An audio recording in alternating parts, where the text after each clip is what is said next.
కూడా మొత్తం 5గురిపై ACB case.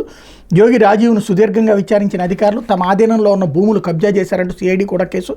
ప్రధాన నిందితులుగా జోగి తనయుడు రాజీవ్, బాబాయ్ వెంకటేశ్వరరావు అన్నటువంటి వార్తని హైలైట్ చేశారు. లేకపోతే బడి ఈడు పిల్లలు అంటూ బయట ఉండటానికి వీల్లేదు, విలువలతో కూడిన నాణ్యమైన విద్య ప్రభుత్వ లక్ష్యం. తల్లిదండ్రుల సమావేశానికి సీఎం, మంత్రులు, ఎమ్మెల్యేలు. ఆంగ్లంతో పాటు మాతృభాష తెలుగుకు ప్రాధాన్యం. 10వ తరగతి పిల్లలకు ప్రతిభా అవార్డులు పునరుద్ధరణ. విద్యాశాఖ నైపుణ్యాభివృద్ధి శిక్షణపై సమీక్షలో సీఎం చంద్రబాబు. బడియుడు పిల్లలు ఎవరు బయట ఉండటానికి వీల్లేదని విద్య ప్రతి ఒక్కరి హక్కు అని ముఖ్యమంత్రి చంద్రబాబు స్పష్టం చేశారు. గత ప్రభుత్వ విధానాలతో ప్రభుత్వ పాఠశాలలో విద్యా ప్రమాణాలు పడిపోయాయని, బడి మానేసేవారి సంఖ్య భారీగా పెరిగిందని ఆవేదన వ్యక్తం చేశారు. సచివాలయం మంగళవారం విద్యాశాఖ నైపుణ్యాభివృద్ధి శిక్షణ శాఖల మీద అధికారులతో నిర్వహించిన సమీక్షలో ఆయన మాట్లాడుతూ చదువు మధ్యలోనే మానేస్తున్న పిల్లల అంశంపై దృష్టి పెట్టి సమస్యను పరిష్కరించాలి. దీనిపై లోతైన అధ్యయనం చేయాలి. 100% పిల్లల ప్రవేశాలు జరగాలి.